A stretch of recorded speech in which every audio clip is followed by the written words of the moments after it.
Countdown, skipping a countdown. Here we go, ladies and gentlemen. Here we go. Did you know about this? Boom, according to sources, the Brunson brothers case in the Supreme Court. Wait a minute, non-disclosure agreements? Wait, hold on a second. Doesn't that mean that if they overturn this case, doesn't this dude here, that guy there, get reinstated? Well, hold on a second. That's weird. All right, let's get into this. The Brunson brothers case, a legal time bomb. What?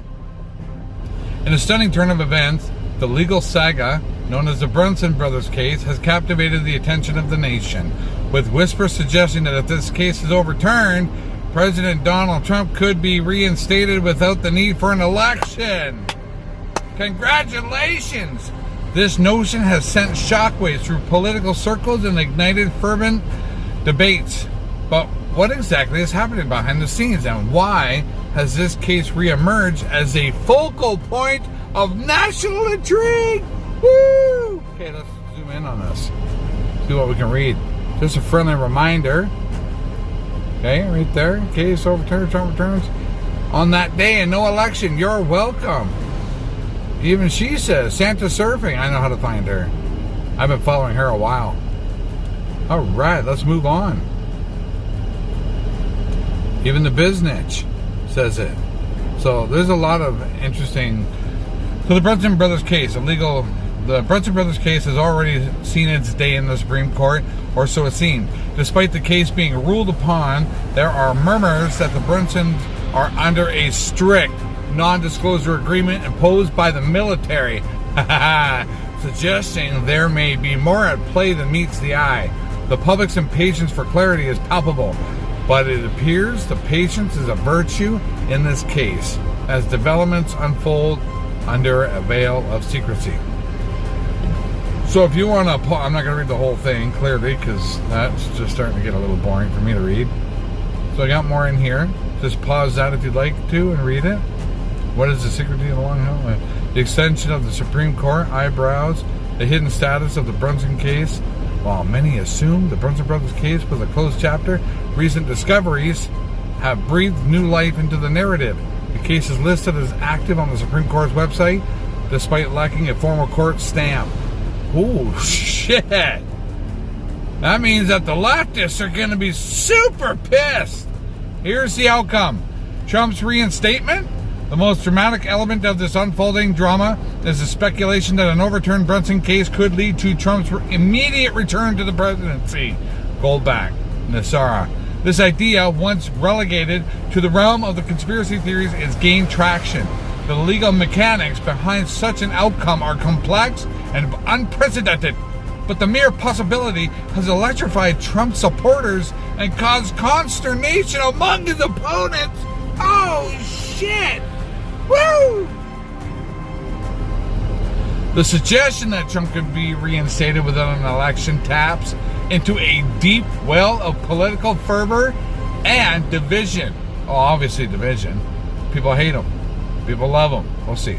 For Trump supporters, it's a tantalizing prospect, a chance to see their champion back in the White House without the arduous process for another election. This means that the economy, that means that Donald Trump's going to allow BRICS to come in, the gold back, they've already got the money printed, everything's already done. Remember, everything's just a movie. Everything's already been done. This is disclosure for the people not ready so that they can slowly grasp it all, because people, as you know, people are not ready. So here, you can read all this, just pause it. Everybody's going to wonder how I find this stuff. No, I'm a rabbit hole specialist, man. I got way more shit to show you. Pentagon. What do you see about the Pentagon? Oh, Operation Flicker. Over 5,000 Pentagon Department of Defense involved in child porn. I'll show you that website, too. Not the actual child porn. You're not going to see that. Sorry. Let's see. Is that a video? Yes, it is. The Defense Department releasing brand new details into an investigation involving child pornography. No. And dozens of its workers and contractors, some with top-level security clearance. What? Not only are these very serious accusations, but investigators say some of the people involved were handling the nation's most sensitive secrets. potentially making this a matter of national security.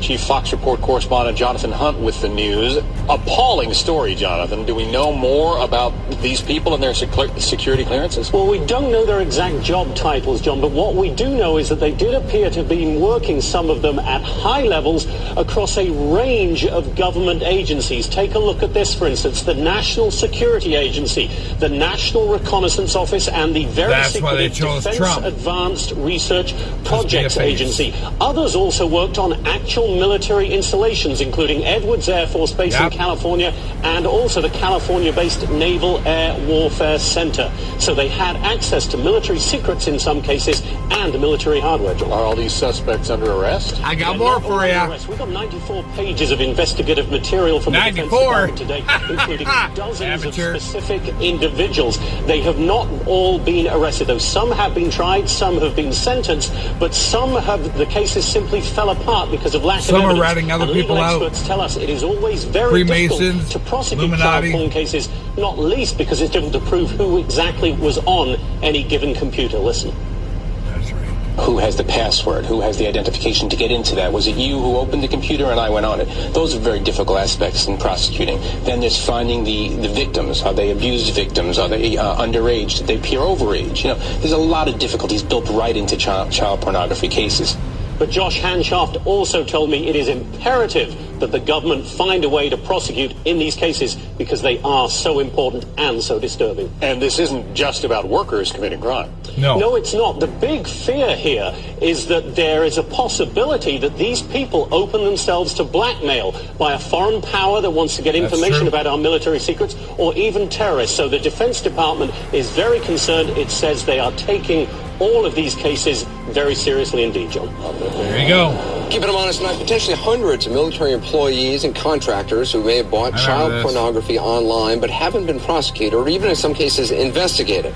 That's right, you heard me, child pornography. As many as 1,700 names, according to a U.S. Senator, on a list of 5,200 from an internet sting operation overlooked the first time around 4 years ago. Only now are they supposedly getting a second look, and only after pressure from investigative reporters and the U.S. Senator you're about to hear from, Republican Charles Grassley. Yes, he is. Pentagon porn story began in 2006. An Immigration and Customs Enforcement child pornography sting operation called Project Flicker produced payment records of about 5,200 people, many of whom provided Army or fleet zip codes or military email addresses. Subsequently, the Pentagon's investigative branch, DCIS, began going through the ICE list to identify who actually was a DoD employee or a contractor. The investigation, however, only ran for 8 months and only cross-checked some 3,500 names for Pentagon ties, according to a senator. According to DCIS documents revealed in a Freedom of Information Act request, out of that 3,500, investigators uncovered 264 employees or contractors, including staffers for the Secretary of Defense and contractors at the NSA. 9 people had top security clearances, but only about 20% of those 264 people were completely investigated.